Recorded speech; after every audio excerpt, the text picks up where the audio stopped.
नमस्कार साथियों, मैं मनीष भारती संस्कृति आईएएस प्लेटफॉर्म पर आप सभी का स्वागत करता हूं। साथियों, जैसा कि आप जानते हैं यूपीएससी प्रारंभिक परीक्षा 2025 को ध्यान में रखते हुए हम लोग प्रत्येक दिन करंट अफेयर्स का रिवीजन कर रहे हैं। एपिसोड 46 तक पहुंच गए हैं। 5 क्वेश्चन लाते हैं, 5 उस पर टॉपिक पर हम लोग डिस्कशन भी करते हैं। आज का पहला क्वेश्चन जो है वह अपने आप में ही अच्छा खासा महत्वपूर्ण स्थान रखता है। 5 स्टार लगाइए। क्या है? आसियान भारत सम्मेलन को लेकर के बातें किया गया है ना। आसियान भारत सम्मेलन जो है लगातार चर्चा में रहा है। आपको यह भी जानना चाहिए कि आसियान कंट्री कौन कौन से हैं, इसके विषय में भी अच्छे से जानकारी आप रख लीजिएगा। अब यहाँ पर बात की गई है कनेक्टिविटी एवं लचीलापन थीम पर भारतीय प्रधानमंत्री द्वारा घोषित 10 सूत्री योजना। जो 10 सूत्री योजना घोषित किया गया है भारत के द्वारा, उसमें कहा गया है कि ये कुछ बातें दिया गया है, उस पर विचार करना है। उपर्युक्त में से कितने प्रस्ताव को 10 सूत्रीय योजना में शामिल किया गया है। ओके, तो 10 सूत्री योजना जो भारत के प्रधानमंत्री नरेंद्र मोदी जी के द्वारा जारी किया गया, उसमें से ये कौन कौन शामिल है ये आपको बताना है भारत आसियान सम्मेलन 2024 के उपलक्ष्य में। अब यहाँ पर देखिए, वर्ष 2025 को आसियान भारत पर्यटन वर्ष के रूप में मनाना बिल्कुल सही है। हम यहाँ साथ साथ देखते चलते हैं ना। 10 है, इसमें से देखना है हमें कि 6 उसमें से है या कोई नहीं भी है। आसियान भारत महिला वैज्ञानिक सम्मेलन आयोजित करना, बिल्कुल महिला वैज्ञानिक को शामिल किया गया है इसमें। वर्ष 2025 तक कहा गया है कि आसियान भारत वस्तु व्यापार समझौते की समीक्षा करना, यह भी सही है। आपदा लचीलापन जो है बढ़ाने की बात निश्चित तौर पर यह किया गया है, सही है।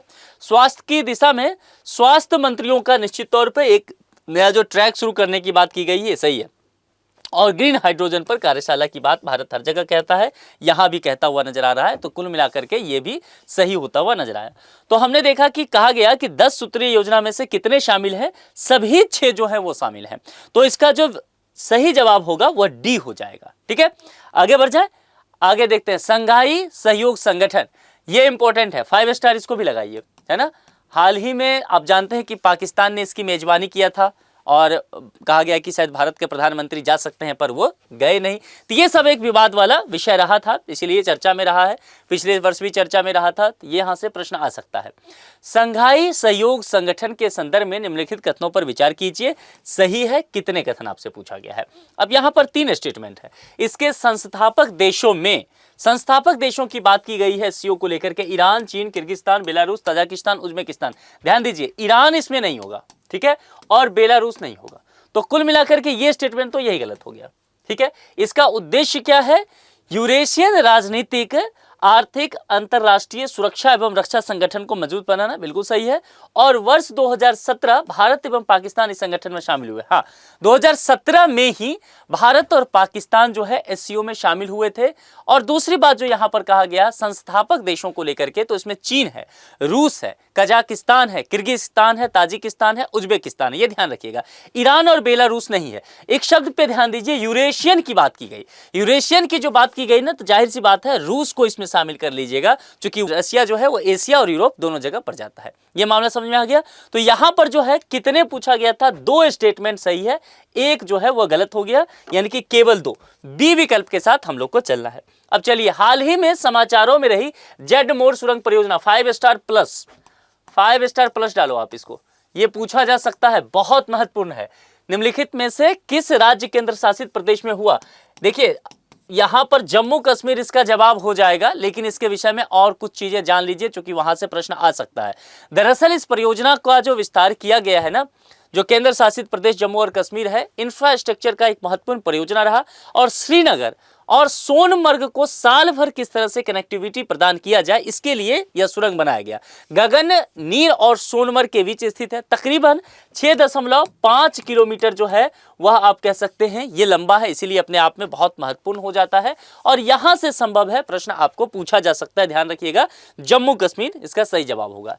स्टीविया के संदर्भ में निम्नलिखित कथनों पर आपको विचार करना है, चौथा प्रश्न कहता है। और सही है, कौन से कथन सही हैं ये कहा गया है ना। अब देखिए, 2 स्टेटमेंट यहां पर देखेंगे। पहला स्टेटमेंट क्या कहता है, कीवर्ड निकालना है हमें।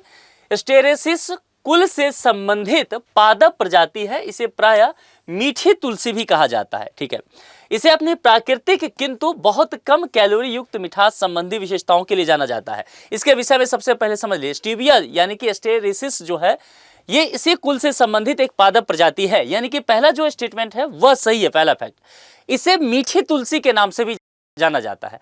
एक बात ध्यान रखिएगा, हालांकि यह तुलसी परिवार से संबंधित नहीं है, ये बात ध्यान रखना है, लेकिन फिर भी इसे इस नाम से जाना जाता है, तो ये भी फैक्ट सही हो गया। यानी कि पहला स्टेटमेंट सही हो गया। दूसरा जो कहता है उस पर ध्यान दीजिएगा, इसमें जो है मिठास है, लेकिन कम कैलोरी वाली जो है वह मिठास है, प्राकृतिक तौर पे है। तो जाहिर सी बात है यहाँ यही बात कहा गया है कि प्राकृतिक किंतु कम कैलोरी युक्त मिठास संबंधी विशेषताओं के लिए जाना जाता है। यह सही स्टेटमेंट है। तो कौन से सही है? दोनों सही हो गया। हमें सी विकल्प के साथ चलना है, 1 और 2 दोनों ही यहां पर जो है सही आपको कहना है। यह इंपॉर्टेंट है, इसको भी ध्यान रखना है। अब यहां पर यह महत्वपूर्ण है, क्योंकि बांग्लादेश वैसे भी चर्चा में रहा। इस प्रश्न का जवाब बांग्लादेश ही है। देखिए क्या कहता है, कालाजार उन्मूलन के लिए विश्व स्वास्थ्य संगठन का प्रमाणन प्राप्त करने वाला पहला देश कौन है? बांग्लादेश है।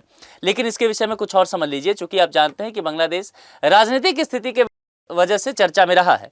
तो बांग्लादेश को कालाजार उन्मूलन के लिए WHO वर्ल्ड हेल्थ ऑर्गेनाइजेशन जो है, विश्व स्वास्थ्य संगठन जो है, इसने प्रमाण पत्र दिया है कि आप इससे मुक्त हो गए। अब कालाजार के विषय में आपसे हो सकता है स्टेटमेंट बना दिया। कालाजार के विषय में इस रोग को ब्लैक फीवर के रूप में भी जाना जाता है। प्रोटोजुआ परजीवी के विषय में आपने पढ़ा होगा। तो प्रोटोजुआ परजीवी जनित रोग है। अगर बैक्टीरिया वायरस की बात की जाए तो आप यहां पर मुकर जाइएगा ना, प्रोटोजुआ परजीवी।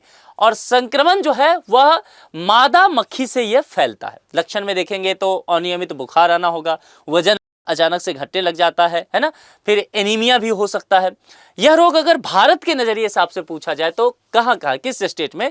तो बिहार में, झारखंड में, उत्तर प्रदेश में और पश्चिम बंगाल में यह स्थानीय पाया जाता है।